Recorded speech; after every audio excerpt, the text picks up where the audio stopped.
At the Zenica flea market in central Bosnia, local residents are selling their household possessions. They're desperate for money to buy food for the coming winter, even if that means selling the pots and pans that food might be cooked in. There's a war in central Bosnia, but that's not the greatest concern of the townspeople. Cold and hunger.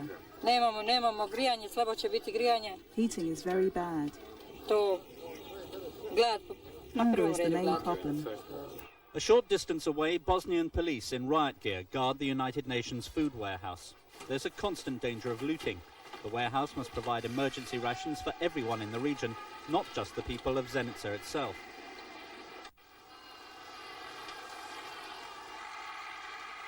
A convoy leaving the warehouse for other parts of central Bosnia is also under armed guard. Only the previous day, riot police fired warning shots and tear gas to disperse would-be looters. The residents of villages outside Zenica say they have no choice but to loot the convoys.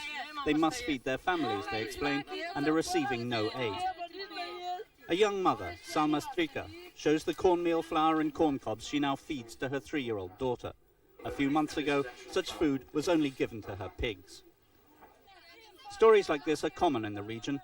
The United Nations has sympathy, but it has to juggle the small amount of food it has to make sure that at least the most hungry get a little to eat. Last winter, this part of Bosnia survived without too much hardship. The conflict between the Croats and the Muslims had not yet begun, and only the usual problems of bad weather and rough roads had to be dealt with. Now the region has shattered into small Croat and Muslim enclaves, struggling to link up with their ethnic brethren elsewhere. Each side holds up the free passage of aid to bring pressure on their opponents. The UN does its best, but such difficulties, combined with a poor harvest, mean that there will definitely not be enough food or fuel to help the estimated 2.7 million needy people in Bosnia. I think it's going to be a catastrophe, in fact.